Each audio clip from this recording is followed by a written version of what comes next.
Information is knowledge, and knowledge is something that you can get together using your team.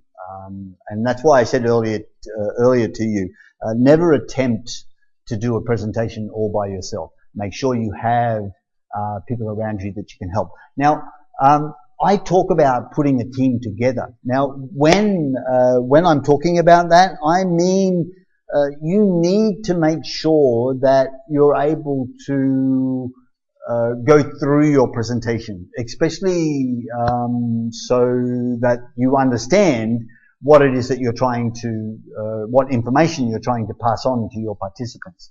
Now, as I said, I need you to worry less about your information. Why is that? Because information is knowledge. And it can be written down somewhere for you to access. And always remember that keeping your participants, your audience engaged is more important than the information that you pass on. Why? Because the information's in a handout. The information may be in a book, in a workbook. Now, if I remember rightly, you should have a workbook with you. Now, when you started on this journey with me, the Zen Presenter, you downloaded a workbook. Now, inside that workbook, there is a lot of information. All right, some of that information I may never mention here in the actual presentation itself. And that's why you need to go through that book and use it as your Bible to building a information presentation. Now, I keep saying information presentation because that's what it is that you're actually giving your participants. It's information. And the information that's in your handbook is something that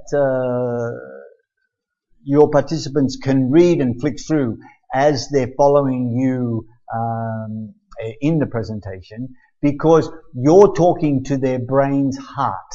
Now, I'm not quite sure whether you know what I mean by that, but it's called making an emotional pact with the people that are listening to you.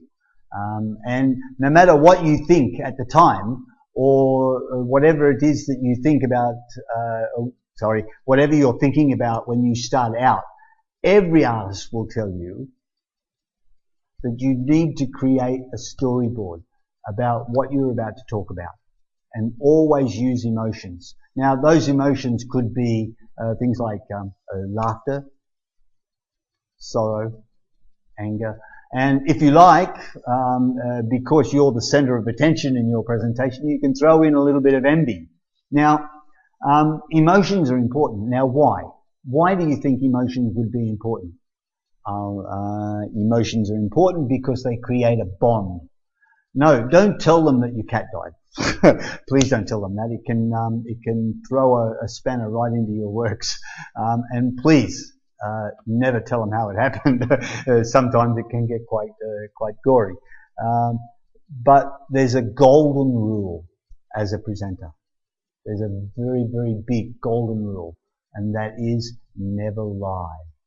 Now, too many presenters in business have created erroneous information, and they've been caught out by one participant. Once that happens, once you're caught telling a lie or passing information that is unverifiable,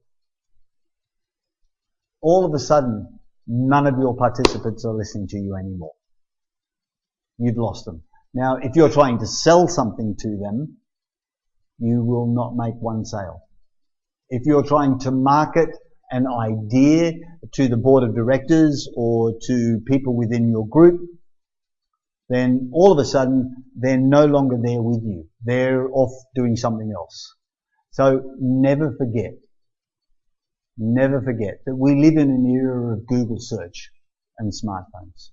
Never forget this, because it is vital that you understand. If you give information that they can check up on the internet with, or maybe they're in the same particular field of you, electricians or IT technician or you're trying to market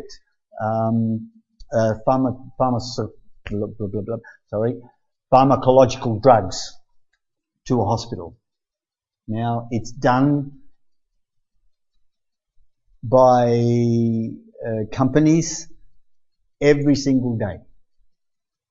The information that you give must never, ever, ever be erroneous. Don't say something that you can't verify because your participants will ask you about it. And you can't say, well, it's in my handout, because it can't be in your handout. Because it's simply not true.